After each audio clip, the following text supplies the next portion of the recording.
subhanaka la ilma lana illa ma 'allamtana innaka antal alimul hakim. Rabbi shrah li sadri wa yassir li amri wahlul 'uqdatam min lisani yafqahu qawli. Amma ba'd. Jamaah salat maghrib Masjid Al-Hijrah yang dimuliakan oleh Allah, segenap jajaran urus takmir dan yayasan Masjid Al-Hijrah yang juga kami muliakan. Alhamdulillah wa syukurillah, kembali Allah menurunkan kita dalam keadaan sehat walafiat di waktu yang mulia untuk melaksanakan ibadah yang termulia, iqamatus shalah, mengerjakan mendirikan sholat maghrib dengan berjamaah. Mudah-mudahan langkah kaki kita, ibadah kita, diam kita, zikir kita, sholat kita seluruhnya diterima oleh Allah Subhanahu wa taala. Dicatat oleh Allah sebagai amal soleh yang makbulah, yang menjadi pemberat timbangan amal kebaikan kita nanti di akhirat. Amin ya rabbal alamin. Dan mudah-mudahan kebaikan kita, amal soleh kita mampu menjadi penghapus kesalahan-kesalahan kita kepada Allah. Innal hasanat yudhibun as-sayyi'at. Sebab kebaikan-kebaikan amal soleh yang kita kerjakan tidak hanya berbuah pahala di sisi Allah, tapi secara otomatis Allah akan menghapus, mengampuni dosa-dosa kecil kita dari kebaikan kita. Maka perintah Nabi, wa atbi sayyi'atal hasanah tamhuha, ikutilah kemaksiatan kita, kejelekan kita dengan kebaikan, maka kebaikan itu akan menghapus dosa-dosa kejelekan kita. Makanya urip niki gak luput teko dosa yang terhapus dengan amal soleh kita itu tentunya dosa kecil, bukan dosa besar. Kita sering maksiat tangan, mencaci orang, melihat hal-hal yang maksiat, ini dosa kecil. Maka ikuti itu dengan kebaikan, minimal kalimat thayyibah, istighfar. Insyaallah dosa-dosa kecil kita akan berguguran. Dan jangan pernah meremehkan dosa kecil. Meskipun kecil, tapi kalau terus kita lakukan tanpa ada perasaan berdosa, sampai kapanpun kita tidak akan mau menyesal, apalagi bertobat. Kalau sudah seperti itu, kecil, sedikit, lama-lama menjadi besar. Maka Nabi berkata, la saghirata ma'al israr. Tidak ada dosa itu kecil kalau kita lakukan terus-menerus. Wala kabirata ma'al istighfar. Dan dosa, tidak ada dosa besar yang bercokol pada diri kita kalau kita rajin beristighfar. Mudah-mudahan dosa kita dengan amal soleh seperti ini, di samping menghasilkan pahala, diampuni oleh Allah Subhanahu wa taala, sehingga beban kita tidak berat-berat. Allahumma sholli ala sayyidina Muhammad. Tidak lupa kita haturkan kepada baginda Rasul Muhammad sallallahu alaihi wasallam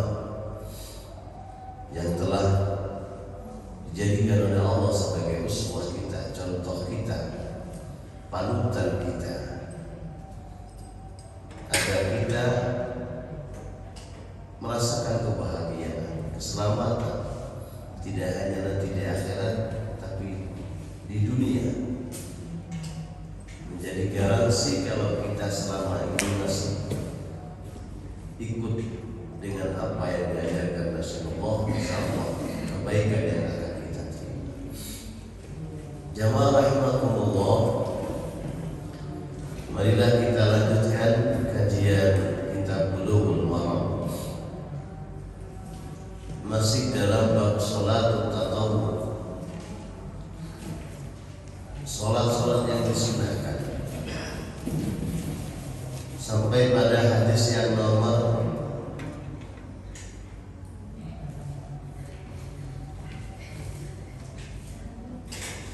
17. Bismillahirrahmanirrahim.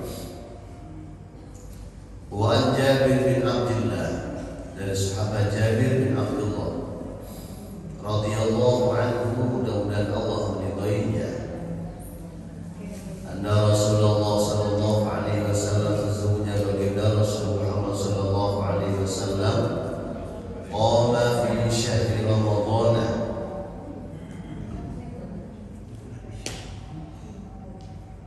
melaksanakan qiyamul lail, salat di malam hari di dalam bulan Ramadan. Summan tadaruhu minal qabilah, kemudian hari berikutnya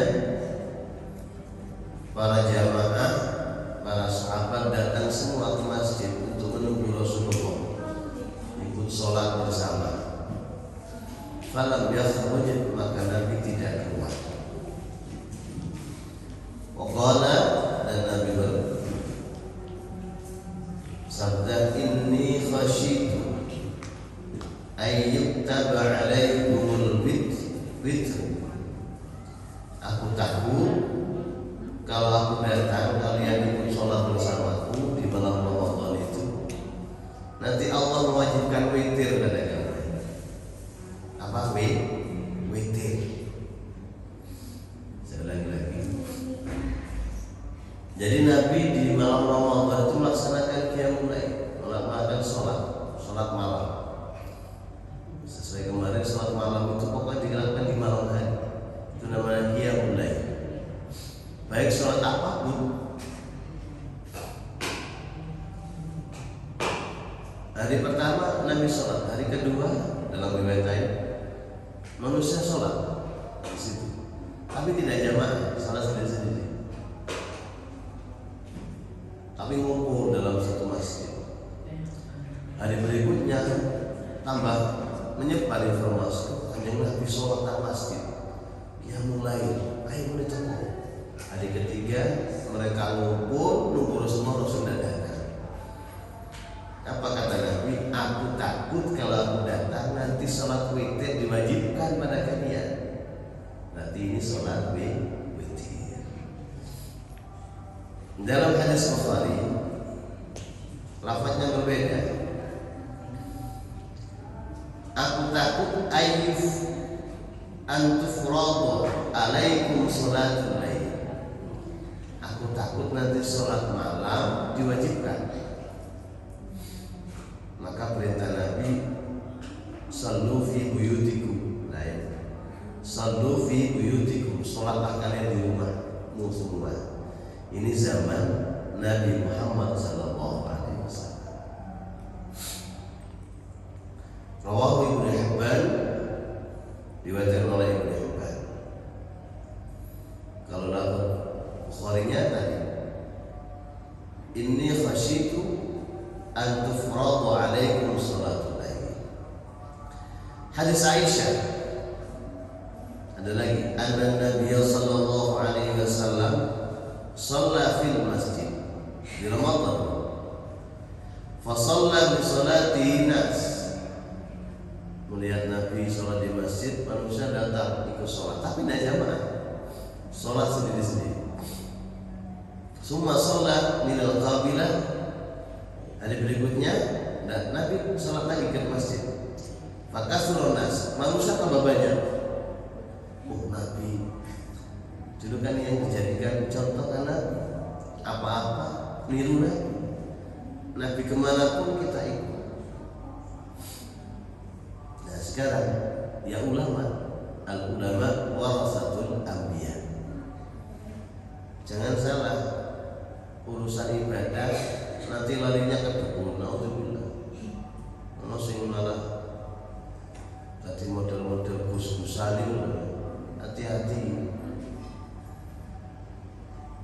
ulama, karena Nabi tidak mewariskan harta benda pada umatnya kecuali ilmu. Maka ulama, innama yakhsyallaha min ibadihi ulama. Summa jitama'u fil lailati salitsah. Hari ketiga tambah banyak.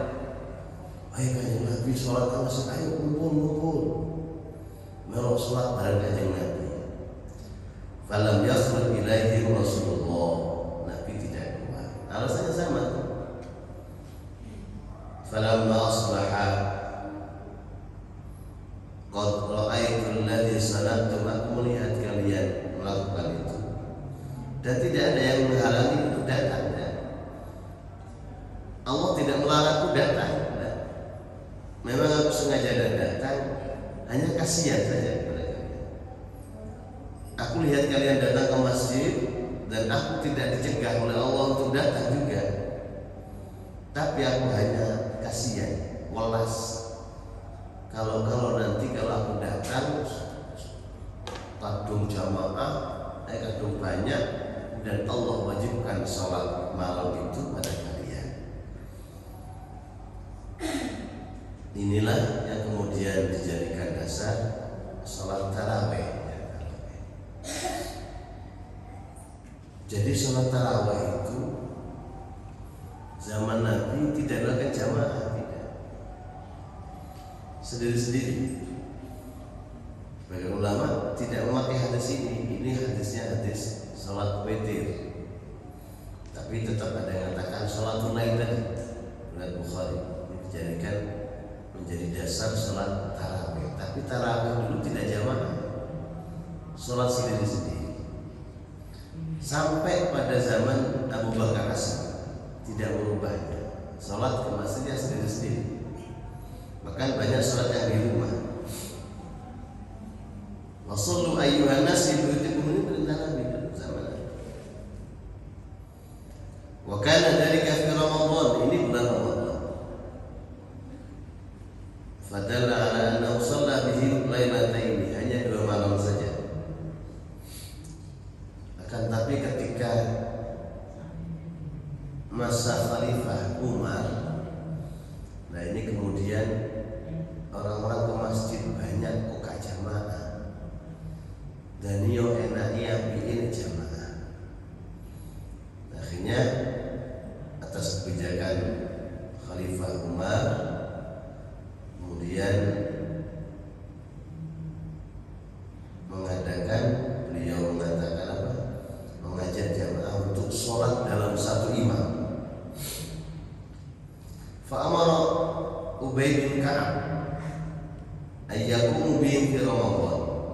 Maka sahabat Umar memerintahkan Ubay bin Ka'ab untuk menjadi imam.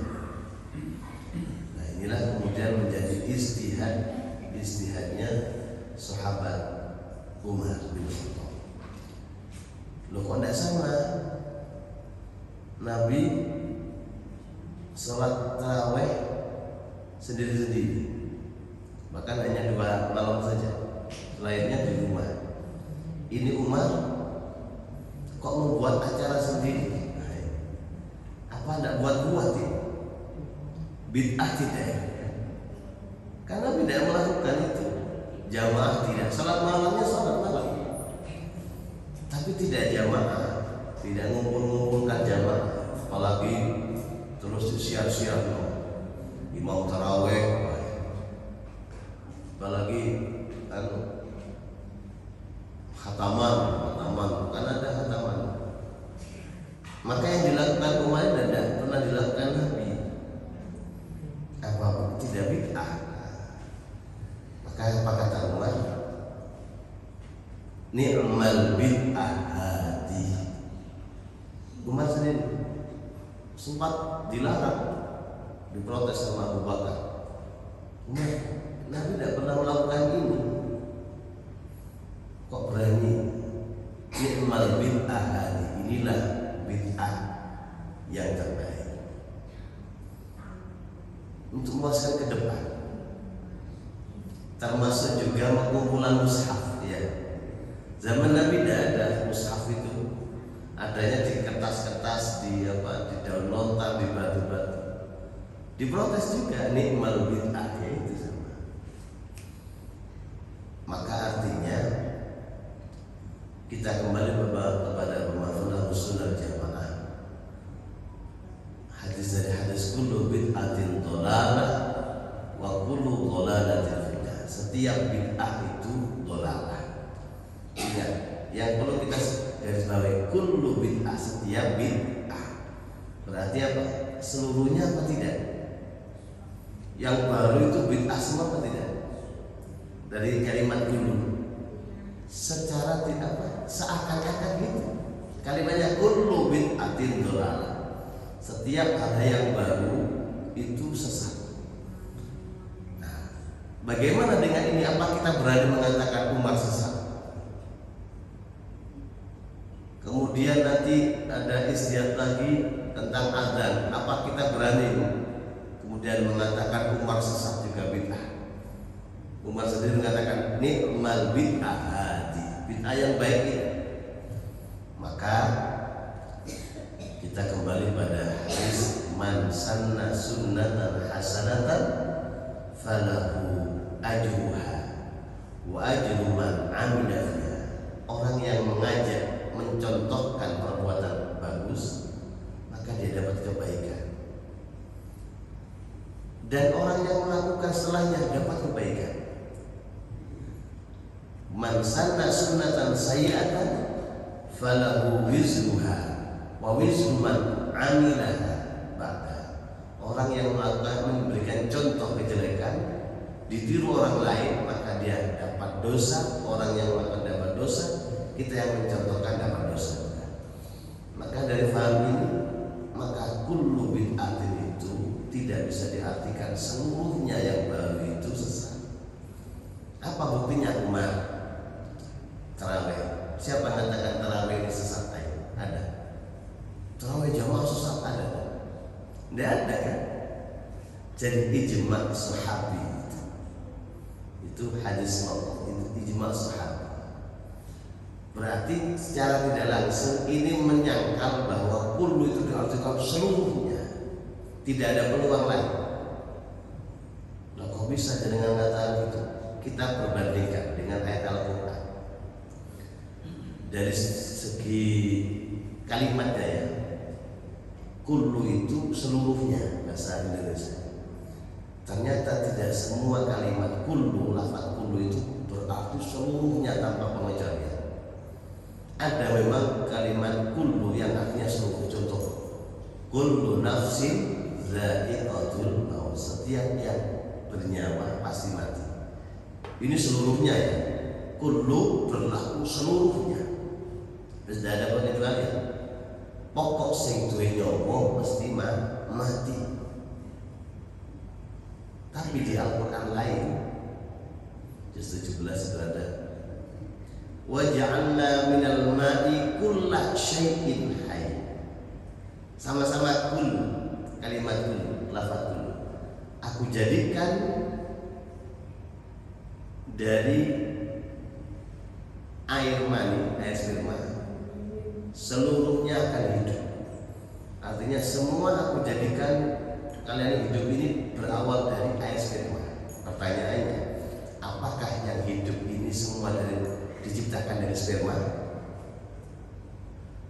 Nabi Adam tidak sperma kan? Tanah.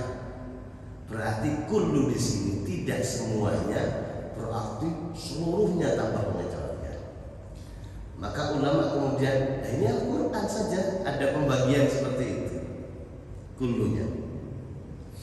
Maka peluang kullu bid'atin dhalalah itu ada yang katakan ulama kullihi, tidak semua kalimat kul itu seluruhnya, tapi ada kul yang kemudian ada pembagian. Kayaknya kalau ulama yang kita ikuti ada bid'ah hasanah, ada bid'ah dhalalah. Contoh yang bid'ah hasanah ya Umar ini tarawih.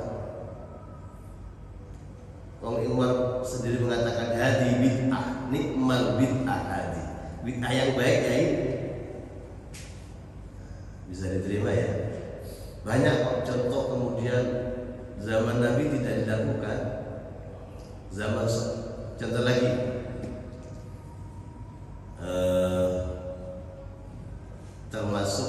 kias. Kias itu orang zakat Nabi dulu kan apa? Pakai apa? Kurma. Sekarang beras, apalagi duit. Tidak pernah zaman Nabi zakat pakai uang, itu tidak pernah. Ya itu, inilah perkembangan jadi fikih seperti itu. Tidak apa, terus berkembang. Maka jamaah,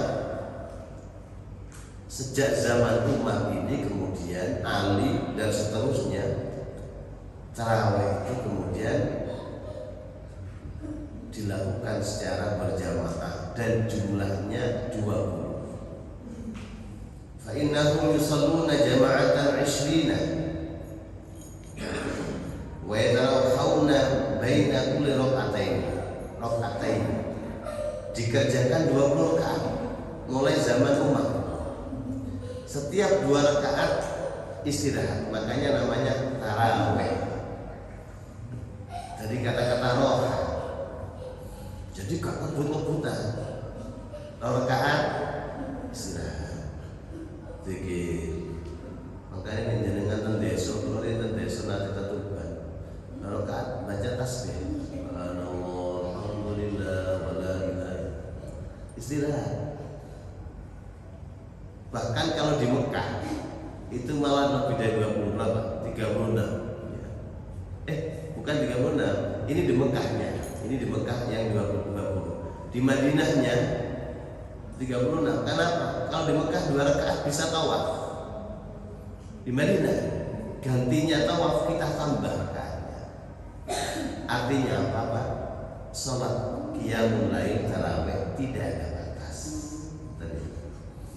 Tidak ada batasnya. Jangan mau sholat berapa. Itu sholat sunnah. Jangan waktu sholat 20 lalu sholat mana tidak apa. Qiyamul lail. Bahkan Nabi itu sholatnya 4 pernah. 4 salam. Maka tidak salah ada teman kemarin pas suruh imami lupa.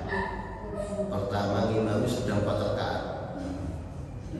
Tapi dalam ashab Syafi'i memang kalau sholat sunnah 22 itu yang umum. 4 ya ini jarang. Dan dalam hadis yang lain Nabi tidak pernah menambah di dalam Ramadan atau di luar Ramadan lebih dari 11.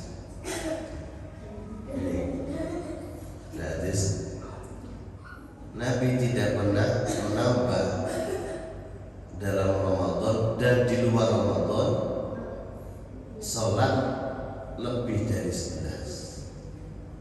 Ini kan kemudian dia dibuat dasar sebagai saudara kita yang sholat tarawih itu yang 8, kemudian witirnya 3.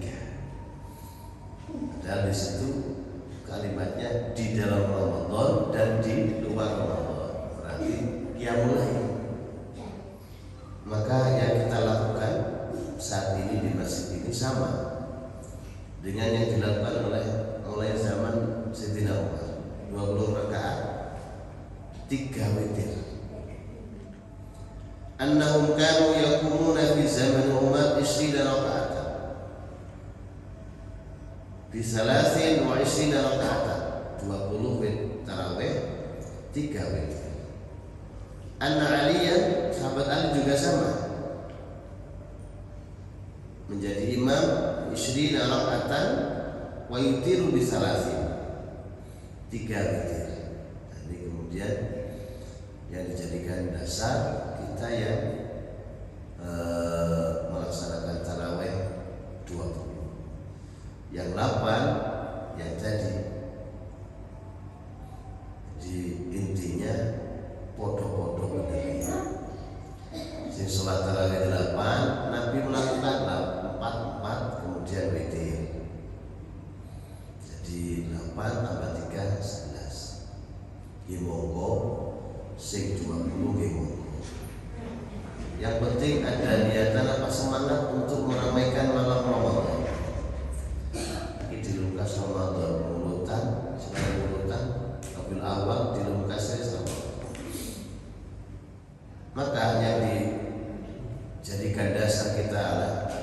alaikum bisunnati wa sunnati khulafa'ir rasyidin,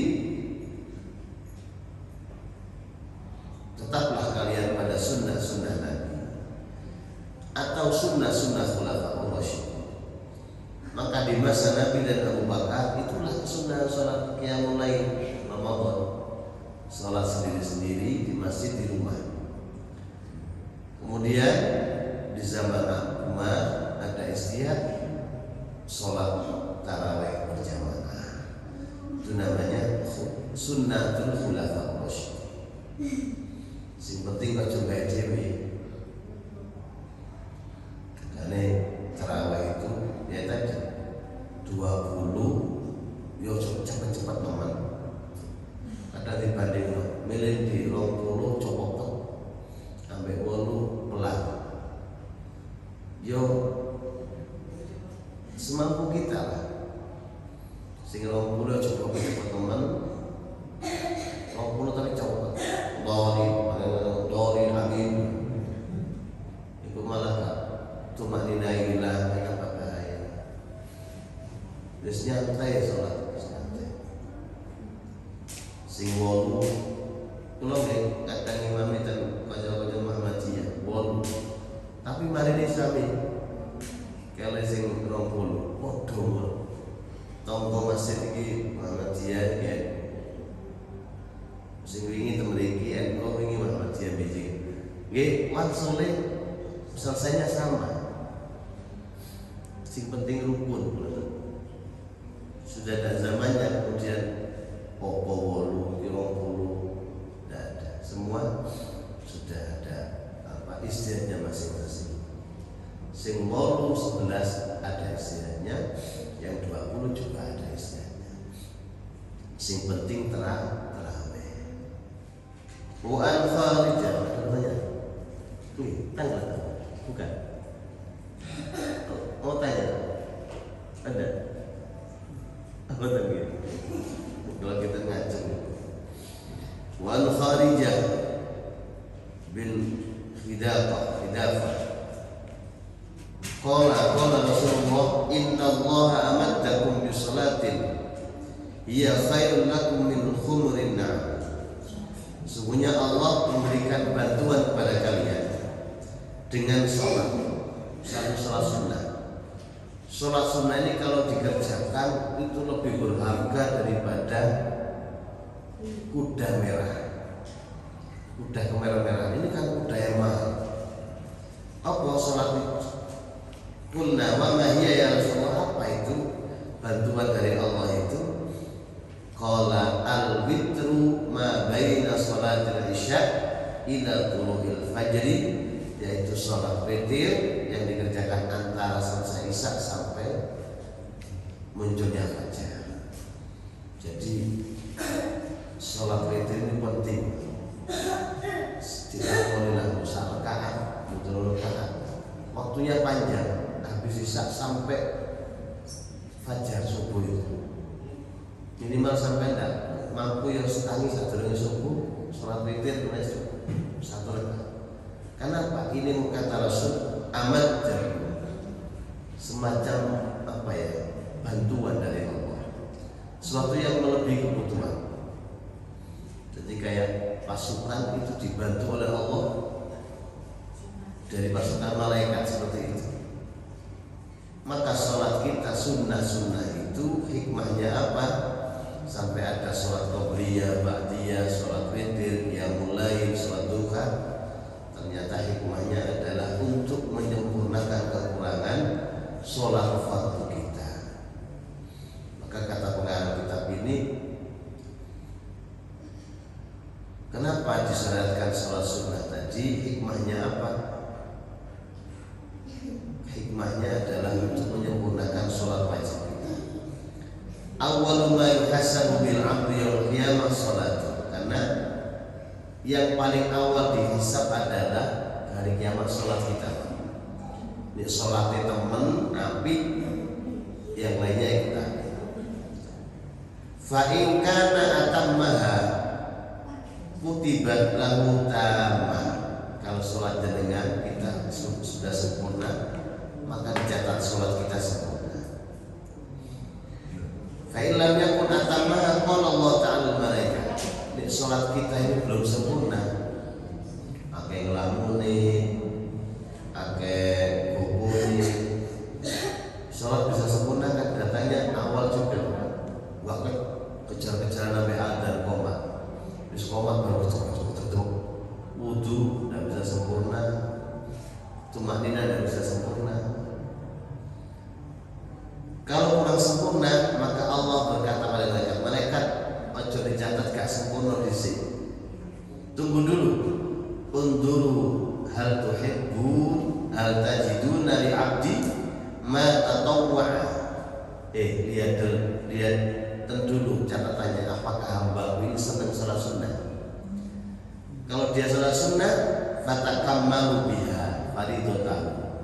Kalau dia salat sunnah yang senang, salat wajibnya kamu sempurnakan sebab dikatrol salat sunnah. Karena penting salat sunnah. Zakat juga sama. Zakat kita itu dikatrol dengan sedekah kita. Kadang zakat kan itu zakat fitrah, zakat malnya. Zakat fitrah percaya. Zakat male kadang wong sing rada eman. 1 juta piro? 1 juta piro zakat mal. 50 nggih. Pinten 1 juta itu? Pinten? 25. Enteng 1 juta sampai 25. Nek sak M. Piro maksudnya? 25 juta. Nek 10 M. Buka bingung sampai eman kan? Loh banyak ternyata saudara kita yang lebih dari itu tidak keluarkan sesuai dengan nisabnya. Akhirnya apa ini? Banyak musibah. Tidak akan terjadi musibah yang berkepanjangan sampai mereka menunda zakat, mengurangi zakat. Wah, buat teman tadi wong untung awak dhewe biasa-biasa. Paling zakat piro ndae. Wong eman terdulinan. 25 ping. Jadi wabut akhirnya untuk sedekah zakat tuntum zakat nek tidak sesuai dengan kenyataannya. Loh ini itu namanya bukan tidak menyempurnakan, malah mengurangi yang tidak boleh. Kita yang kurang sempurna misalnya kadang berasnya, kalau zakat fitrah yang kita makan bagus kita kasihkan yang biasa-biasa. Terus zakat apa? Zakat malnya misalnya kita ambilkan yang kurang sesuai, misalnya ke beras kayak gabah pertanian itu, maka disempurnakan dengan sedekah. Karena sakat-sakat sedekah. Jangan nunggu kaya. Jangan kita sedekah berbagi nunggu kaya. Gak kaya-kaya namanya. Justru ketika kita mengalami kesulitan, jemput rezeki itu dengan sedekah. Ojo malah diwale Allah sedekah dhisik. Kerjaanku macet. Loh, keliru. Justru karena kesulitan kita dalam pekerjaan, buka kuncinya dengan sedekah. Sedekah gak usah akeh-akeh. Semampu kita. Tidak mampu ke masjid, ke panti asuhan, ada orang-orang yang kan dikasih, anak yatim dikasih, pribadi. Tidak usah nunggu muharraman, ngumpul anak yatim, minta di panggung di foto. Anak yatim tonggo, sekolah saya ketemu sopan. Sedikit yang kita keluarkan dengan hati ikhlas, itu yang akan membuka kunci usaha kita. Saya kadang mangel ya, menteni lancar, gak lancar. Sedekah menteni sugi. Padahal manusia itu Allah ciptakan sebenarnya semua kaya dan cukup. Huwa aghna wa aqna. Allah berfirman di Al-Quran, huwa aghna wa aqna. Allah ciptakan kita semua ini kaya, wa aqna dan cukup. Nah, kadang kita ini tidak merasa kaya, tidak merasa cukup karena apa? Kegedean karep itu, gengsi. Akhirnya kalau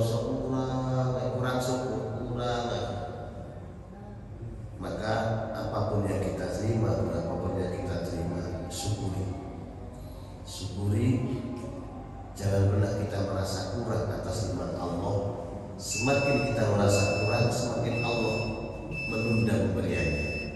Semakin kita merasa waktu semua dia Allah jika kaya dengan mariku sehat, tujuh anak, kerjaan, rumah, semakin Allah akan ngasih rezeki kita tanpa kita sadari. Mudah-mudahan kita semua jadikan oleh Allah